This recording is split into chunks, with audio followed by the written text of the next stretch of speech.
Assets, contacts, and opportunities work together to be able to track your clients as you interact with them within your specific role as a canvasser, sales rep, or marketing. Then take those leads and intentionally move them through the sales process to a past customer.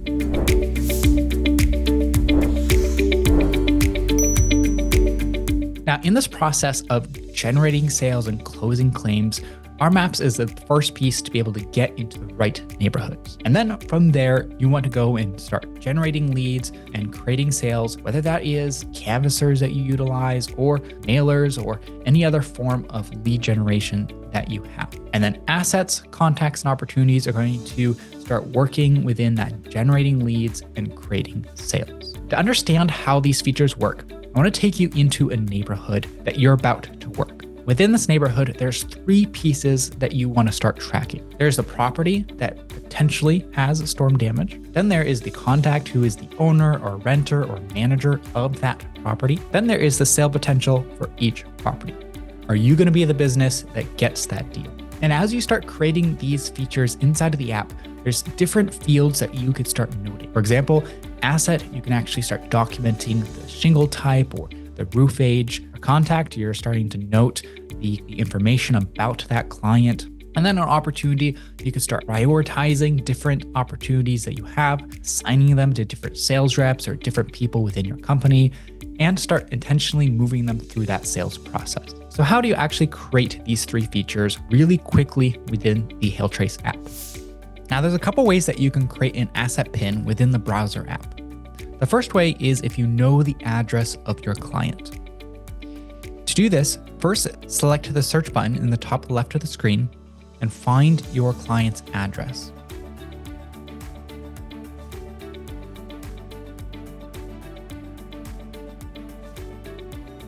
And once you pull up your client's information, you can see a bunch of information here that you can utilize, including the weather tab, which shows all the storms that have hit this property, such as May 27th and May 24th, going back a couple years. Just make sure to turn off your weather filters so that you can see all the storms that hit this address. Then the person tab allows you to see who the owner is, including their contact information. And this is all part of the data plan that you have with HailTrace. And then the property tab allows you to focus in on this specific address, including one-click code that shows what it takes to bring this property up to code. And the lead list tab, which we'll talk about in another video. And you can also utilize the weather report button to download a PDF version of the storm history for this address. It's a great sales tool, as well as using that in the claim process. So once you've pulled up this page, you can actually create an asset to track this client. You can do that by clicking on the asset button. Once you select create asset, you can go through here and start adding information for the asset details, contact details, and opportunity details. For example, under asset details, you can add the shingles that are being used for this property, or you can add the last renovation they did for this property. Then under contact details, you can add a client. You can actually add up to 3 different contacts to an asset. You can add a contact that is the owner of an asset.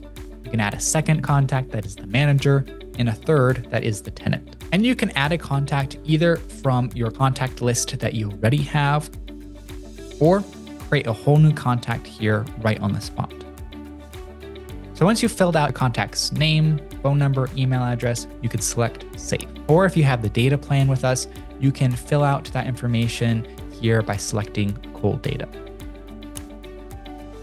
So now you've added a contact. Then you can go to the opportunity details and add that information. Now, opportunity details are for those of you that have canvassing and can start utilizing different pieces of this page.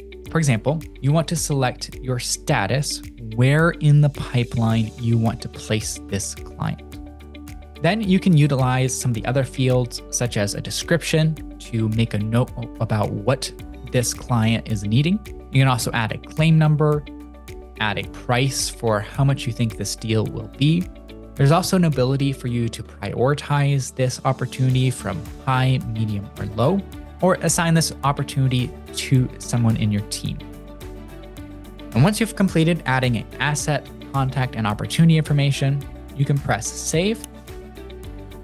And just like that, you've created an asset pin on this address. Another way that you can drop an asset pin is with this plus sign on the right-hand side of the screen. And you can utilize this often when you already know where on the map this client is. For example, let me say that I've been looking at the map and there is a specific property that I want to drop a pin on.